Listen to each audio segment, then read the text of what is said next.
Salut à tous, bienvenue dans cette nouvelle vidéo. On va évoquer l'actualité mercato du Paris Saint-Germain de ces dernières heures, de ces dernières minutes. Nono est avec nous, salut Nono. Salut Sacha. Alors Nono, de grosses avancées concernant le dossier Kylian Mbappé. L'accord est très proche d'être concrétisé, mais les deux parties jouent un petit peu sur l'intérêt de chacun. En ce qui concerne Pérez, il essaye de faire baisser le prix comme il peut, alors que l'émir voudrait le max pour Mbappé et aussi tente de faire d'autres choses. Alors Pérez a déjà préparé le contrat avec ses associés et son conseil d'administration au Bernabéu. Un contrat de 6 ans attend Kylian Mbappé avec un salaire net de 32 millions d'euros par an. Apparemment, sa mère est en train d'essayer de négocier un peu plus haut le salaire. Tout est prêt, Nono, mais pas encore d'accord officiel, mais on est très proche. Qu'est-ce que tu penses de la durée du contrat, de la durée du salaire, le montant du salaire? Bon, comme j'avais dit, le montant du salaire, 32 millions par an, c'est déjà un très très gros salaire. 6 ans de contrat, il a 24 ans, donc il aura fait une moitié de sa carrière à Paris, une autre moitié au Real. Voilà, une suite logique, tout simplement. Alors Pérez a proposé 200 millions d'euros secs plus 20 millions d'euros de bonus. C'est un peu le jeu du chat et la souris, Nono, parce que l'émir en a demandé 300 une fois que Pérez a fait ça. Pour qu'à l'arrivée, l'émir arrive au prix qu'il a fixé au début, c'est-à-dire 200 millions d'euros plus 50 de bonus. L'accord devrait être officialisé pour 200 et 50 de bonus, Nono. Ce serait quand même une bonne chose pour le Paris Saint-Germain à 1 an de la fin de contrat de Mbappé. Oui, surtout que je vois, et j'ai beau regarder, j'ai beau dire, vraiment il ne re-signera pas. Je suis convaincu qu'il ne prolongera pas. Bon, j'ai vu aujourd'hui qu'il y avait une grosse bagarre au sommet de l'État là-bas. Nasser est persuadé de pouvoir le faire prolonger. L'émir en a ras-le-bol et il lui a fait comprendre à Nasser que c'était quand même lui le patron. Donc je pense qu'on est proche d'un départ cet été. Qu'est-ce que tu penserais de Mbappé si jamais il resterait et il partirait libre l'été prochain gratuit? Et qu'est-ce qui se passerait honnêtement, Nono, si Mbappé refuse très clairement de quitter le Real cet été et qu'il préfère quitter le Paris Saint-Germain pour le Real l'été prochain et partir gratuitement pour toucher cette grosse prime à la signature? Qu'est-ce que ferait le PSG le 31 août prochain si jamais Mbappé décide de rester alors que les dirigeants veulent le vendre? Est-ce qu'ils vont le mettre dans le loft? Est-ce qu'ils vont l'interdire de jouer? Ou est-ce qu'ils vont quand même s'en servir? Qu'est-ce qui va se passer très clairement si Mbappé décide, contre toute attente, de rester jusqu'à la fin de son contrat? C'est la question que je me pose. Le mettre dans un loft, c'est impossible, parce que Mbappé, maintenant, c'est un monument national, c'est pas Rabiot, Donc, le mettre dans un loft, impossible. Il fera la saison. Il peut cartonner, c'est vrai, il peut cartonner, mais c'est une saison, malgré tout, qui sera pourrie par cette histoire qui s'envenime l'année d'après. Donc, voilà, moi, j'espère qu'ils partent et qu'ils arrivent à s'entendre. Mais s'il doit rester, écoute, ça sera une saison pourrie par tout ça. Alors, Defensa Central ce soir annonce quelque chose. Alors que l'avenir de Mbappé est au cœur de tous les débats, le PSG aurait formulé une drôle de demande au Real Madrid pour cet été. Alors il y a encore quelques semaines de ça, on ne s'attendait certainement pas à ce que Mbappé fasse l'actualité de la presse espagnole, surtout qu'il avait dit qu'il restait au Paris Saint-Germain. Et pourtant, dans une lettre adressée au PSG, le Français a expliqué ne pas activer l'option supplémentaire dans son contrat et partir donc libre en 2024. Une annonce qui n'a pas du tout plu à Paris, qui refuse évidemment de voir le joueur le plus cher du monde, juste derrière Neymar, partir pour 0 € la saison prochaine. Le club a alors été clair, soit Mbappé prolonge, soit il part dès cet été. Forcément, cette information a rapidement enflammé l'Espagne et le Real Madrid, surtout qui a perdu Karim Benzema cet été. Donc pour racheter la dernière année de contrat de Kylian Mbappé, la direction madrilène devra mettre le prix. Et cela semble donc compliquer la tâche, car avec l'achat de Bellingham pour 100 millions d'euros, la Casablanca va devoir quand même faire attention, même s'ils ont des moyens quand même presque illimités vu les économies ces dernières années. Mais le Qatar a une idée en tête aussi pour peut-être faciliter les négociations, Nono. Alors selon les informations du média Defensa Central, Florentino Pérez négocie depuis plusieurs semaines maintenant directement avec l'émir du Qatar pour la signature de Kylian Mbappé.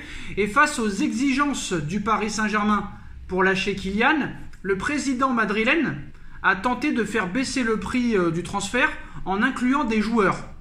Genre Ferland Mendy, des joueurs que très clairement Pérez ne veut plus.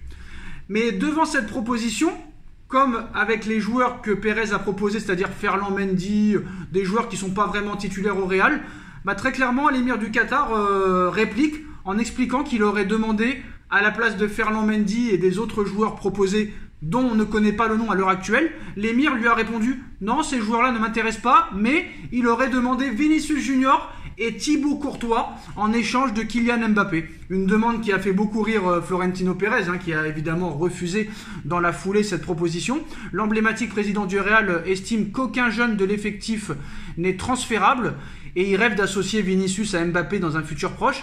Et si le PSG aurait bien sûr apprécié récupérer Courtois et Vinicius Junior, des joueurs quand même de classe internationale, il va falloir trouver autre chose. Le média espagnol conclut en expliquant que la très bonne santé financière du Real Madrid rend optimistes les dirigeants dans ce dossier.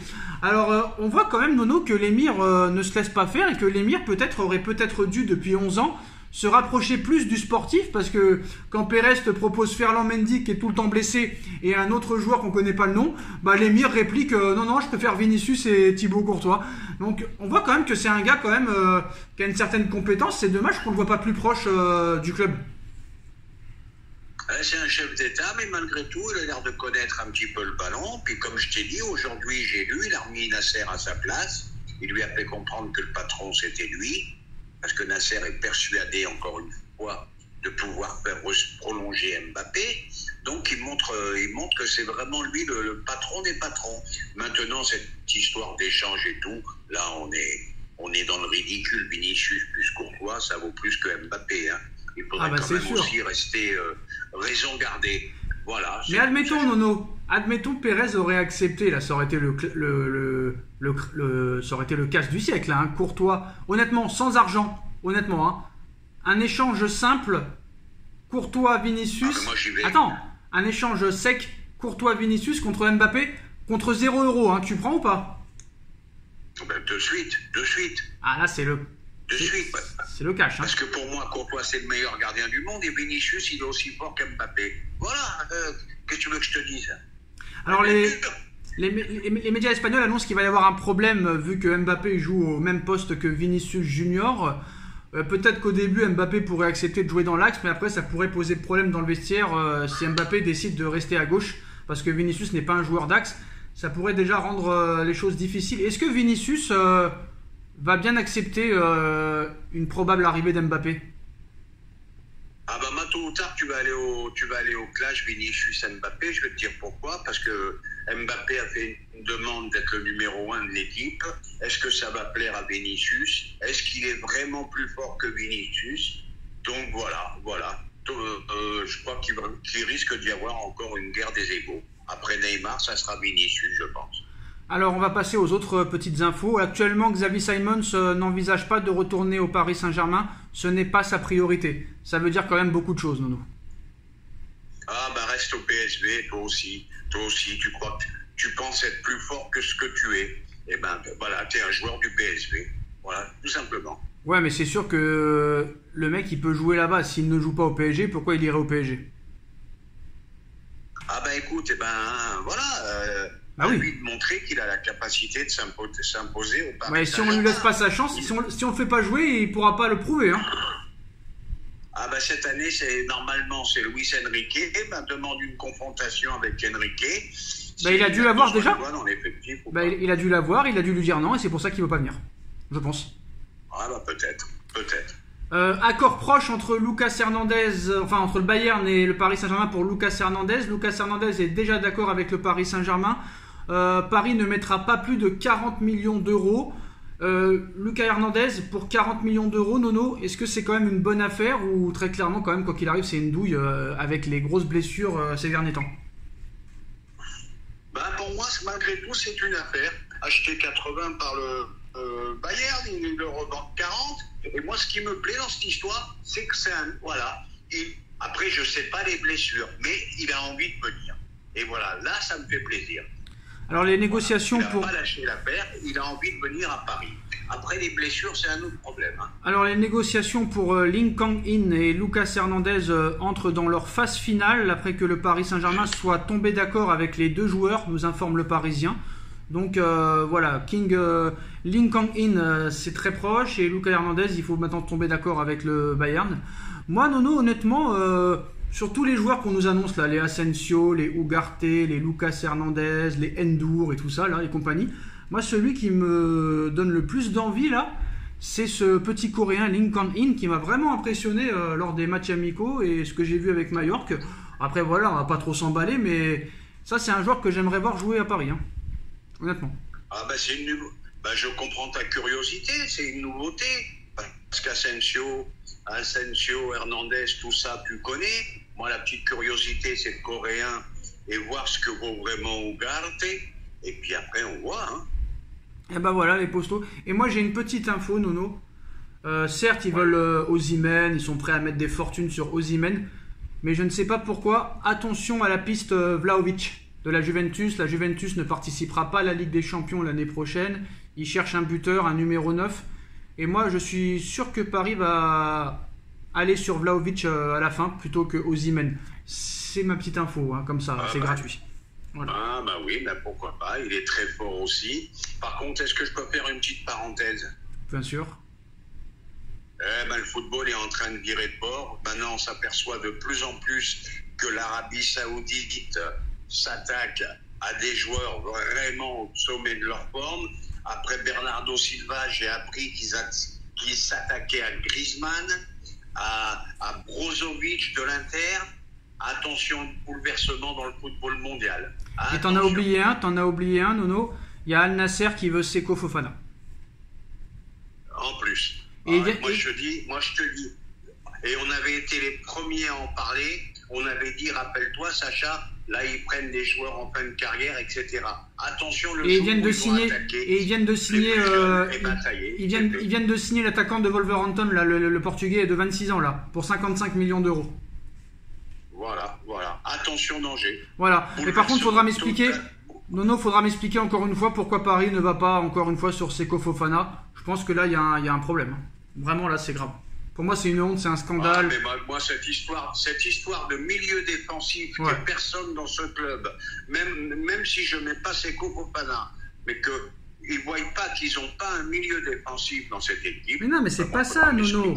Non seulement ils ne veulent pas de Seko Fofana, mais apparemment, ça ne se bouscule pas au portillon pour Seko Fofana. Pourquoi aucun club ne s'intéresse à lui, Nono? Pourquoi? Je sais pas. D'habitude, les clubs anglais. Non, mais d'habitude, même les clubs anglais, Nono, ils auraient mis 40 ou 50 millions d'euros sur ce joueur. Comment ça se fait qu'il n'y a personne? Je vais te dire ce qui va se passer. Comment ça se fait? J'en sais rien, Sacha. C'est quand même bizarre, non? Comment ça se fait que ce mec-là, deuxième. Attends, ils sont deuxième de Ligue 1, Nono. Nono, deuxième de Ligue 1, à 1 point du PSG. Ça fait 2 années d'affilée que c'est le meilleur milieu de terrain de France. Il n'y a aucun club, même une équipe de milieu de tableau de première ligue ne s'intéresse pas à lui. C'est quand même assez bizarre, ça. Tu sais ce que ça veut dire? Ça veut dire qu'il finira à Al Hilal en Arabie Saoudite et il prendra 20 millions par an, quoi qu'il arrive. Il a raison, là, sur le coup, personne n'en veut. Quand même bizarre.